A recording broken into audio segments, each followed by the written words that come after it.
দেখতে পাই যে যোগ্য শিক্ষকরা তারা আবার নবান্ন অভিযান করে এবং সেখানে তাদের সঙ্গে যে মুখ্য শিক্ষা সচিব তার বৈঠক হন। তো সেখানে একই প্রতিশ্রুতি তাদের তরফ থেকে ছিল যে যোগ্য অযোগ্য যে তালিকা সেটা যাতে অবিলম্বে বার করা হয়, কিন্তু সরকার তরফ থেকে বা প্রশাসনের তরফ থেকে কেন বার করা হচ্ছে না, বিলম্ব না কেন বা অ্যাভয়েডেন্সটা কেন? দেখুন, এই যে হাইকোর্ট এবং সুপ্রিম কোর্টে যে চিত্রনাট্য তৈরি করেছিল যে আমরা কিন্তু অযোগ্য যোগ্যদের লিস্ট দিয়ে দিচ্ছি, কিন্তু হাইকোর্ট সুপ্রিম কোর্ট বারবারই এটা রায়টারাম দিল কেন?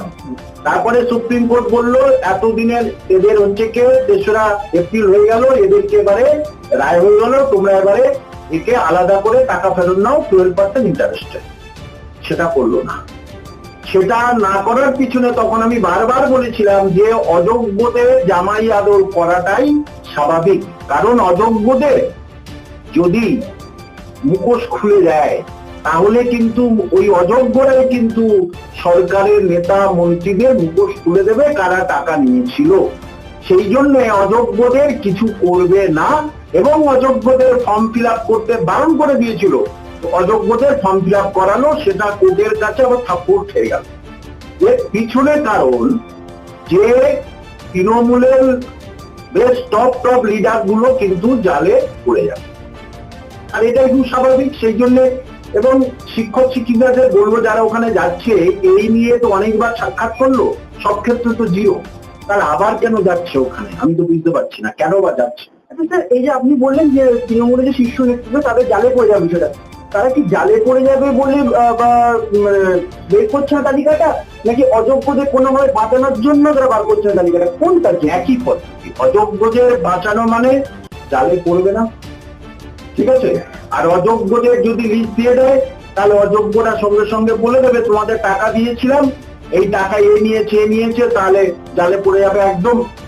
সারা পশ্চিমবঙ্গে ভোটের আগেই জিনিসটা সবার মুখে চলে যাবে, সামনে ভোট। সেই জন্যই সুপ্রিম কোর্ট আমার যা পারে করুক গে। হ্যাঁ, জেল তো মাননীয় মুখ্যমন্ত্রী হবে না, জেল হবে স্কুল সার্ভিস কমিশনের চেয়ারম্যান সচিব সচিবদের হবে, তাহলে আমার তো কিছু হবে না, তাহলে যা হবে হবে। কিন্তু যা অবস্থার মধ্যে পড়েছে, এই অবস্থা থেকে বার হওয়া খুব কষ্টকর এই সরকার তথা স্কুল সার্ভিস কমিশনের। এবং আরেকটা আরো মানুষ জেনে গেল, পরপর 3 দিন অযোগ্যদের হয়ে সওয়াল করলো রাজ্য সরকারের অ্যাডভোকেট এবং স্কুল সার্ভিস কমিশনের অ্যাডভোকেট। এটার দ্বারা আরো পরিষ্কার হয়ে গেল যে রাজ্য সরকার কিন্তু অযোগ্যদের পাশে। এখানে যখন রাজ্য সরকারের আদালতের কথা বললেন, সেখানে দাঁড়িয়ে দেখা যায় কল্যাণ গঙ্গোপাধ্যায় যিনি সওয়াল করছিলেন, সেখানে অযোগ্যরা যেখানে যে চুরি করেছে বা টাকা দিয়েছে, সেখানে দাঁড়িয়ে তাদের মৌলিক অধিকারটা কি থাকছে পরীক্ষা দেওয়ার জন্য সওয়াল করা হচ্ছে। খুব হাস্যস্কর ব্যাপার। মানে এইটা গিয়ে কিরাম বাপের ব্যাটা হচ্ছে সুপ্রিম কোর্টে বলুক না যে আপনারা মৌলিক অধিকার ক্ষুণ্ণ করেছেন, বলুক। প্রশ্ন এখানেই, টেকনিক্যাল দিকটা আমি বলছি। দেখুন, এই যে অযোগ্য যারা একেবারে সুপ্রিম কোর্টের স্ট্যাম্প অযোগ্য, এই যে অযোগ্য ধরুন টোটাল এই 8 থেকে 10,000-এর মতো, তাহলে যাদেরকে সরিয়ে এরা আজকে এই জায়গায় এসেছে, অযোগ্য থেকে অযোগ্য হয়েছে এরা, সেই যোগ্যরা তো রাস্তায় ঘুরে বেড়াচ্ছে এখনো 2016-তে। তাহলে তাদের মৌলিক অধিকার ক্ষুণ্ণ করেন নেই? তাদের মৌলিক অধিকার ক্ষুণ্ণ করে তো এদেরকে এখানে নিয়েছেন, তাহলে তাদের কথা ভাবুন। মৌলিক অধিকারের কথা রেখে সুপ্রিম কোর্টে বলুন না কিরকম বাপের ব্যাটা হচ্ছে, কিরকম অ্যাডভোকেট হয়েছে, বলো। সবের মধ্যে কালকে যখন 10 মিনিট যে শিক্ষা সচিব বৈঠক করেন, তাদেরকে বলেন আপনারা তো বেতন পাচ্ছেন, যদি বেতনই দিতে পারে যারা যোগ্য তাদেরকে বলছি যারা বেতন দিচ্ছি, তাহলে লিস্টটা কেন বার করছেন না? বেতন তো দিচ্ছেন বলছেন ওরা।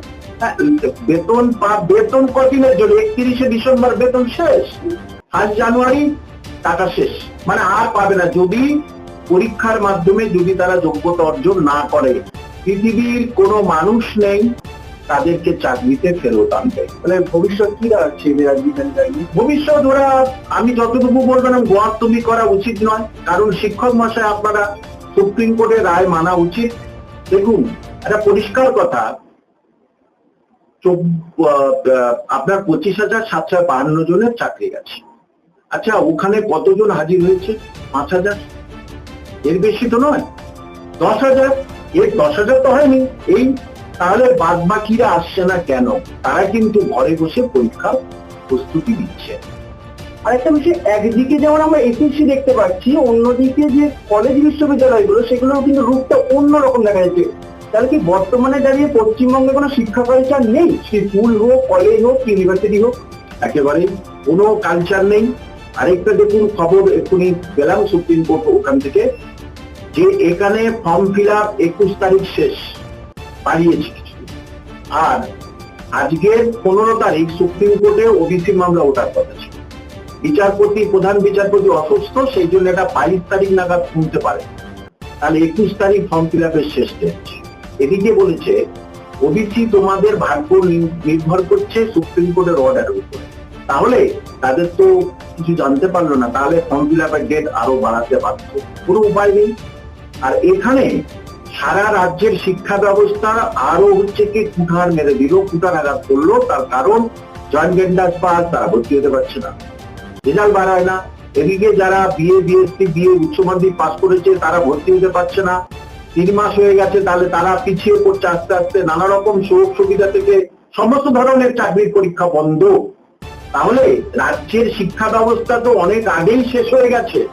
সেখানে শিক্ষক থাকলো ছাত্র নেই, ছাত্র থাকলে শিক্ষক নেই, সেটাও তো শেষ হয়ে গেছে।